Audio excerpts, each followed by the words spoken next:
शनि भगवान की स्वयंभू मूर्ति शिला का चमत्कार आपको हैरान कर देगा। ग्राम छोटा सा है लेकिन बड़ा खूबसूरत बना हुआ है। 4 कुल के लोग शादी ब्याह में एक दूसरे की लड़की ले देकर खून के रिश्तेदार संबंधी समधी बने हुए हैं। यहाँ के लोग सभी मेहमानों की खातिरदारी तथा हृदयपूर्वक अवभगत करते हैं। श्री शनिदेव की लोहा एवं पत्थरयुक्त दिखाई देने वाली काले वर्ण वाली 5 फुट 9 इंच लंबी तथा 1 फुट 6 इंच चौड़ी मूर्ति जो आंगन में धूप ठंडक तथा बरसात में रात दिन खुले आकाश के नीचे है। इसके संदर्भ में स्थानीय बुजुर्गों से सुनने में मिला है कि लगभग 350 वर्षों पहले शनि शिंगणापुर में मूसलधार घमासान बारिश हुई। बारिश इतनी तेज थी कि सामने से कुछ भी स्पष्ट दिखाई नहीं दे रहा था। खेती पूर्ण पानी तथा बाढ़ से बह रही थी। किसी ने सोचा भी नहीं था कि इतनी तेज बारिश होगी। शायद अब तक वहाँ इतनी बारिश नहीं हुई। फलस्वरूप इस छोटे से देहात के आसपास बाढ़ आई और गांव के बगल से पानस नाला बहता है। प्रस्तुत श्यामवर्ण पत्थरनुमा श्री शनि भगवान की मूर्ति बहकर आई और पड़ोस के ही बेर के पेड़ में अटक कर रुक गई। वर्षा कम होते ही बाढ़ भी कम हुई। अतः कुछ लोग अपनी झोपड़ी से बाहर निकले। ईश्वर की कृपा से अच्छी बारिश हुई कहकर संतुष्ट हुए। गांव में खेती के साथ साथ पशुपालन भी व्यवसाय है। अतः गाय भैंसे आदि चराने के लिए कुछ गोपाल चरवाए मवेशी चराने के लिए पानस नाला के तट पर गए। वहां उन्हें बेर के पेड़ में से एक काले रंग की बड़ी शिला दृष्टिगोचर हुई। उसे देखते ही वे दांतों तले उंगली दबाने लगे कि इतनी बड़ी शिला यहाँ बहते बहते कैसे अटक गई। एक दूसरे को दिखाया करते करते 4-5 गोपाल इकट्ठे हुए। बातचीत के बाद उन्होंने जिज्ञासावश अपनी लाठी की नोक से शिला को स्पर्श किया। कुरेदते ही उस स्थान से टप टप खून बहने लगा। फलस्वरूप वह एक बड़ी चोट के कारण जख्मवश दिखाई दी। खून को बहते देखकर लड़के डरने लगे। कुछ तो रक्तस्राव को देखकर भागने लगे थे। वे अपनी गायों को छोड़कर कपकपाते हुए भागकर गांव में आए। ग्राम में बुजुर्ग तथा अभिभावक माता पिता पूछने लगे कि क्या हुआ, डरते क्यों हो, भागकर क्यों आए, अपनी गाय कहाँ है। थोड़ी ही देर के बाद उन्होंने बड़ों को शिला का चमत्कार कथन किया। हकीकत सुनकर बड़े भी विस्मयचकित हुए।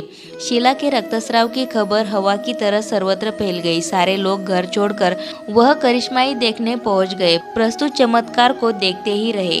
सोचने लगे कि अब क्या किया जाए। शाम ढलते ही रात होने लगी थी। सब लोग वापस अपने घर चले गए कि कल सुबह कुछ करेंगे। प्रस्तुत निर्णय के साथ लोग रात में खा पी कर सो गए।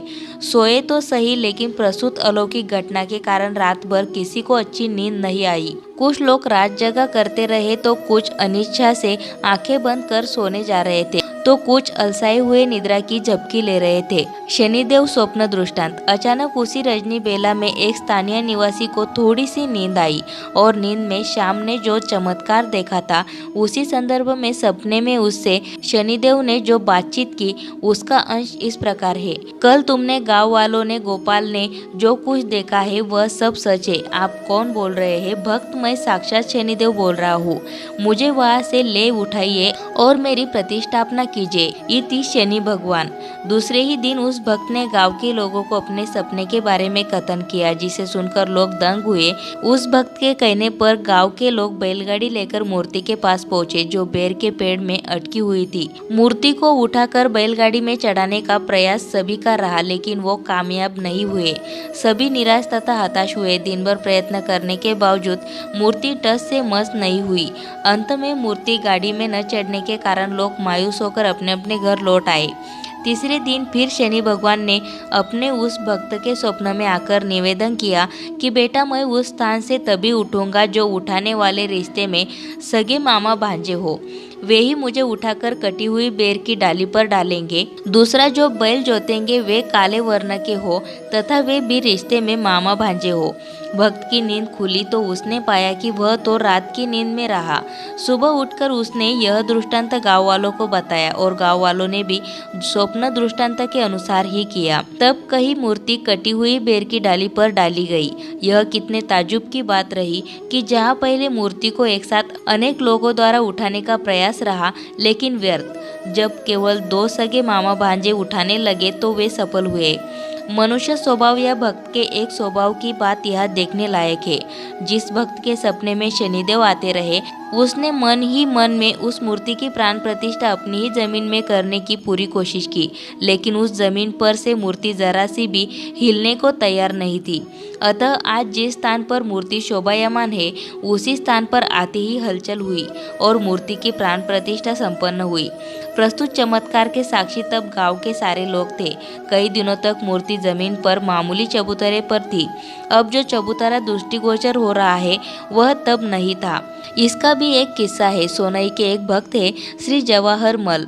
धनी होने के बावजूद उन्हें पुत्र रत्न नहीं था, अतः उन्होंने श्री शनिदेव से करबद्ध प्रार्थना की, अगर मुझे बेटा हुआ तो मैं यहाँ एक सुंदर सा चबूतरा बना दूंगा। प्रकृति में ऐसा खेल हुआ। शनि भक्त जवाहर मल सेठ को कुछ दिनों बाद पुत्र होने के संकेत प्राप्त हुए। तब उसने फौरन यहाँ चबूतरा बना दिया। यहाँ यह गौरतलब कि जब चबूतरे का निर्माण चल रहा था, तब कुछ भक्तों ने यह निवेदन किया कि अब काम चल ही रहा है तो क्यों न प्रस्तुत मूर्ति को पूरी नीचे से निकालकर अच्छा सा चबूतरा बनाया जाए और फिर प्रतिष्ठित करें। जी हाँ, नानुकुर में कुछ भक्तों ने अंदर खोदकर मूर्ति को पूरी निकालने की कोशिश की, लेकिन सारे हतबल हुए। नीचे काफी खुदाई की, फिर भी मूर्ति और भी नीचे दिखती रही, टस से मस नहीं हुई। महान आचार्य को देखकर सभी ने शनिदेव की पुनः प्रार्थना की कि हमें मार्गदर्शन करे। फिर एक भक्त को दृष्टांत हुआ जिसमें आदेश था कि केवल चबूतरा बनाओ, मुझे उठाने या हिलाने का प्रयत्न न करे। फलस्वरूप मूर्ति के चारों ओर 3 फीट का चबूतरा बनवाया। अतः आज हमें श्री शनिदेव की मूर्ति जितनी ऊपर दिखाई देती है, उतनी नीचे भी है।